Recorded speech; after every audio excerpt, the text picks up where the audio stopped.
बुलढाणा जिल्ह्यात गेल्या 15 दिवसांपासून पावसानं उघडीप दिल्यानं पिकांवर संकट ओढवले। काही भागात पाऊस झाला असला तरी अनेक ठिकाणी पावसानं दडी मारली आहे। सध्या सोयाबीन पीक फुलोरा अवस्थेत असून या काळात पिकाला पाण्याची मोठी गरज असते। मात्र पाऊस लांबल्यानं पीक सुकण्याच्या मार्गावर आहे। त्यामुळे पाण्याची सोय असलेले शेतकरी स्प्रिंकलरच्या माध्यमातून पाणी देत पीक वाचवण्याची धडपड करतायत। याचा आढावा घेतलाय आमचे प्रतिनिधी गणेश सरवडकर यांनी। सध्या सोयाबीन पीक असेल, इतर पिके जे आहे ते आता अंतिम टप्प्यात आहे। फुलोरा त्या ठिकाणी बसलेला आहे आणि आता पावसाची आवश्यकता आहे। पण असं असताना जिल्ह्यामध्ये पावसाने दडी मारलेली आहे। काही भागामध्ये पाऊस होतो आहे तर काही भागामध्ये जी पावसाची उघडीप असल्याने त्या ठिकाणी पिके वाचवण्यासाठी कुठेतरी आता शेतकऱ्याची खटाटे या ठिकाणी होताना दिसत आहे।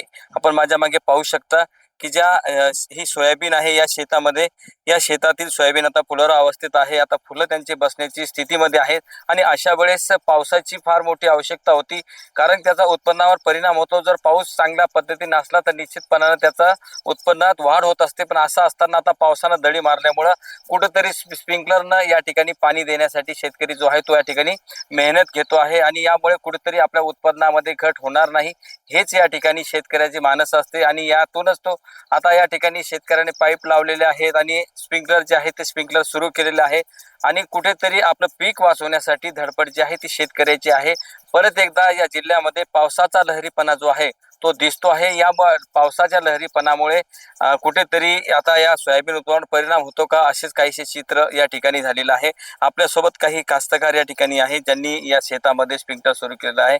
काका, काय सांगाल? पावसाने दडी मारलेली आहे आणि तुम्ही स्प्रिंकलर सुरू केलेलं आहे। पावसाने 15-20 दिवस झाले पाऊस नसल्यामुळे म्हणजे स्प्रिंकलर चालू करायला लागले।